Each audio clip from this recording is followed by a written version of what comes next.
Midnight in Rome. The bells of the ancient city echo. Behind the marbled walls of the Vatican, lights still burn. Gold glimmers in candlelight. And somewhere in the silence, a question lingers. How did a place built on faith become one of the wealthiest powers on earth? The story begins not with miracles, but with money. Centuries ago, faith was Europe's greatest currency. Salvation had a price, and it was paid in silver. In the Middle Ages, the church controlled lands larger than kingdoms. Kings borrowed from bishops, and peasants paid tithes, a tenth of everything they earned. Even death was taxed. Want to save a soul? Pay for a mass. Want forgiveness? Buy an indulgence. By the 15th century, the Vatican wasn't just a spiritual empire. It was an economic one. But wealth built on faith came with shadows. When St. Peter's Basilica began to rise in Rome, it wasn't divine intervention that funded the marble. It was indulgences, the sale of spiritual pardons. Money flowed from every corner of Europe into Rome's coffers.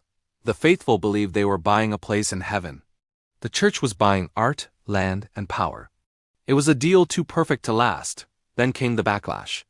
1517, a German monk named Martin Luther nailed his 95 Theses to a church door in Wittenberg, condemning the trade of salvation.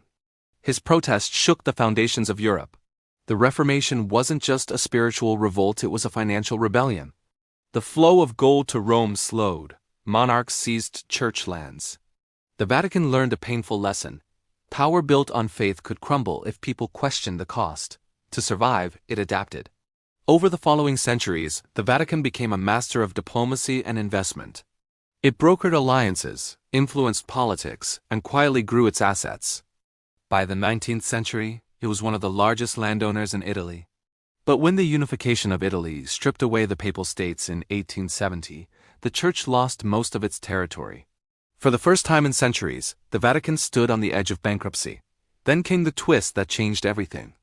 In 1929, the Lateran Treaty was signed between the Vatican and Italy's leader, Benito Mussolini. The deal created Vatican City as an independent state and, crucially, compensated the Church for its lost lands, roughly $90 million in cash and bonds. Overnight, the Vatican became financially sovereign. This money was placed under the management of a shrewd financial advisor named Bernardino Nogara. And Nogara didn't invest like a priest, he invested like a banker. He bought shares in energy companies, insurance firms, and even defense industries. He ignored moral boundaries. If a company was profitable, the Vatican bought in. The returns were immense. Through Nogara's strategies, the Vatican's fortune multiplied, spreading quietly across Europe through complex investments. The Church had become a global investor, hidden behind sacred walls. But money always leaves a trail. After World War II, whispers began. Some of the Vatican's accounts, investigators claimed, had been used to hide assets taken from Nazi collaborators. Refugees, soldiers, and gold passed through secret channels. The Church denied wrongdoing, but the rumors persisted, blurring the lines between sanctuary and secrecy. Then came one of its darkest chapters, the 1970s. The Vatican Bank, officially the Institute for Works of Religion, was booming, managing billions with little oversight. Under its president, Archbishop Paul Marcinkus, it became entangled with one of Italy's most powerful financial networks, Banco Ambrosiano. The partnership looked like divine success until the numbers stopped adding up. In 1982, Banco Ambrosiano collapsed with massive debts. Its chairman, Roberto Calvi, known as God's banker, was found hanging under London's Blackfriars Bridge. The symbolism was chilling. Calvi had been connected to secret Masonic lodges, political parties, and the Vatican Bank itself. His death was initially ruled a suicide, but later suspected as murder. Documents vanished. Millions disappeared. And the Vatican's name was dragged into one of Europe's most mysterious financial scandals. Inside the Vatican walls, silence reigned. Outside, journalists called it the Holy Scandal. The Church paid hundreds of millions in settlements, but never admitted fault. Once again, faith and finance had collided, and the world had seen behind the curtain. Yet, the Vatican endured. Its wealth remained. Because power, once learned, is never forgotten. In the decades that followed, the Vatican diversified again. Investments spread through real estate in London and Paris, through global funds and discrete corporations. While the faithful donated coins, the church's portfolio quietly expanded into billions. When journalists traced the money, they found a maze of shell companies and intermediaries. Each layer added distance from the source, each shadow deepening the mystery. Still, not all this wealth was dark. Vatican funds have built hospitals, schools, charities, and missions worldwide.